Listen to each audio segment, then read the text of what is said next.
Hey everyone, sorry for a super random introduction location, but today I'm coming to you with some DIYs that I did at home before I came to work and using the Dollar Tree calendars. Now last year YouTube was flooded with these calendar DIYs and they used several different calendars. The most popular one was the farmer's market calendar, and then another one that was a different version of farm animals.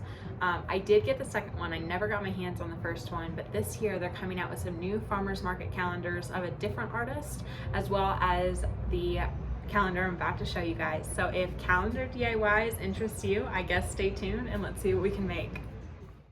100% of the materials utilized in today's video come from the Dollar Tree, and then the glue gun used will be a SureBonder glue gun that can be purchased at Walmart for under $10, and I highly recommend it.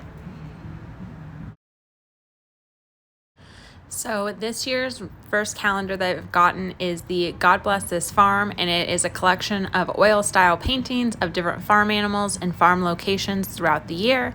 I absolutely love this one, and it completely matches the vibe of my house. And so I will be making some DIYs using pretty much every single page. Now, even though I do make DIYs for sale, I will not be using this calendar to do anything like that, just because of the complexity of the locations and shapes available on the calendar. So all these DIYs are not going to be professional grade quality or sale grade quality. These will just be for purposes of home decor. And the first DIY I'm going to show you guys today is actually using a page from last year's calendar, and then I'll be showing two using this year's calendar. So I hope that I can give you guys some great inspiration, and these crafts would be perfect to help decorate your home for the transition between fall or summer and fall, and some of these pages would be perfect for year-round decor as well. So after we get done looking at this, we're going to go ahead and get started. So these calendar pages I'm showing you are from last year's very similarly branded calendar. Now I would recommend doing these DIYs using Mod Podge. However, somehow mine is completely out, so we are using a glue gun instead.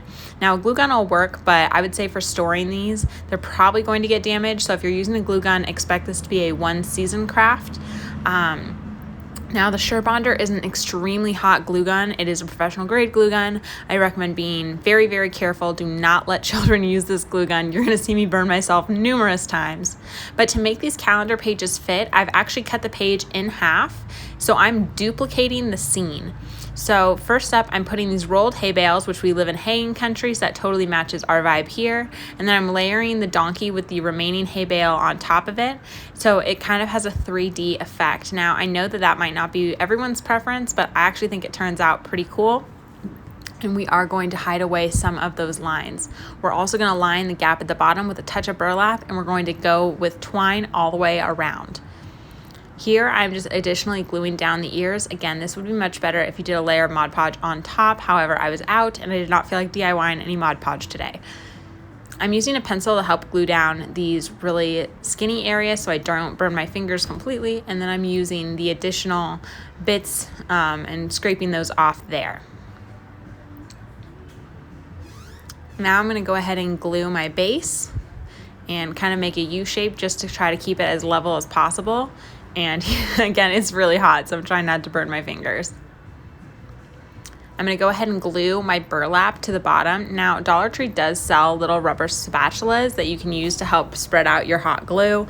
And I honestly probably should have used something similar, but admittedly, I was rushing. I do not recommend rushing. Rushing, you can always tell in the work.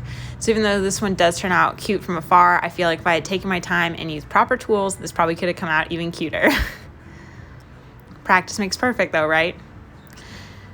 Okay, so next we're going to take the Dollar Tree Crafters Square twine, and I'm going to run a bead of hot glue up and down around the edges of this to add yet another rustic flair and touch.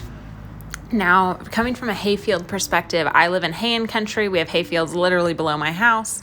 And while we don't do round bales here, this definitely fits with the theme of our decor and the entrance to harvest season. And harvest for hay happens numerous times throughout the summer. So really our harvest begins a lot earlier maybe than other people's do. And I just find DIYs like this to be absolutely beautiful. One of the things I love about that new calendar is how many pages have a hay theme to them, which again, I feel like really translate beautifully because there's not a lot of decor for harvest season that fits for every single agricultural background. So sometimes you have to get creative and kind of make your own custom. So here I'm just doubling up the twine I have coming up and down each side.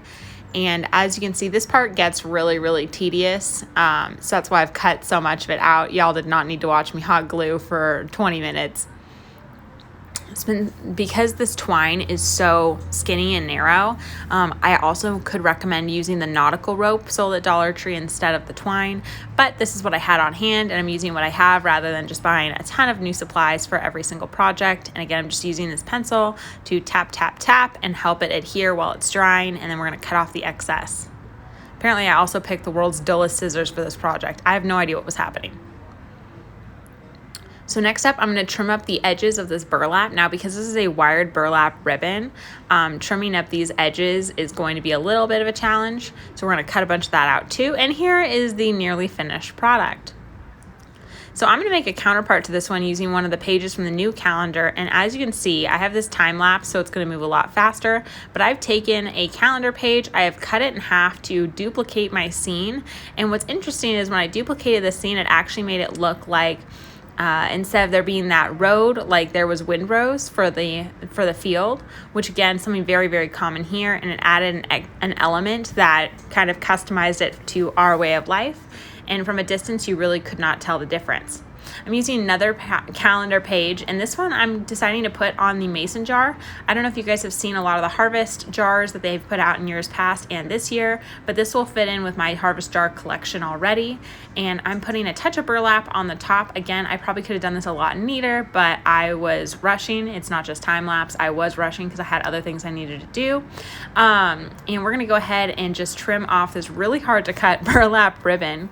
But once we put all of our items out in a display coming soon, you guys will see how well these items blended in with my other harvest decor. So yeah, this one has turned out really, really cute. I honestly love this barn with the round stacked bales in it. I love the colors, and I love how even though the trees are starting to change color in the background, it's not full on fall colors just yet, which is why this makes for a really wonderful transitional piece.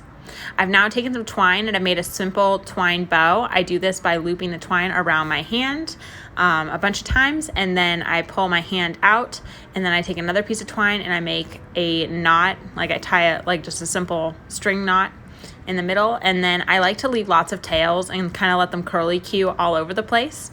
Now this one, even though I'm only doing it for transitional decor right now, towards fall I'm going to add maybe some berries, maybe a mini pumpkin, and some fall foliage to it as well.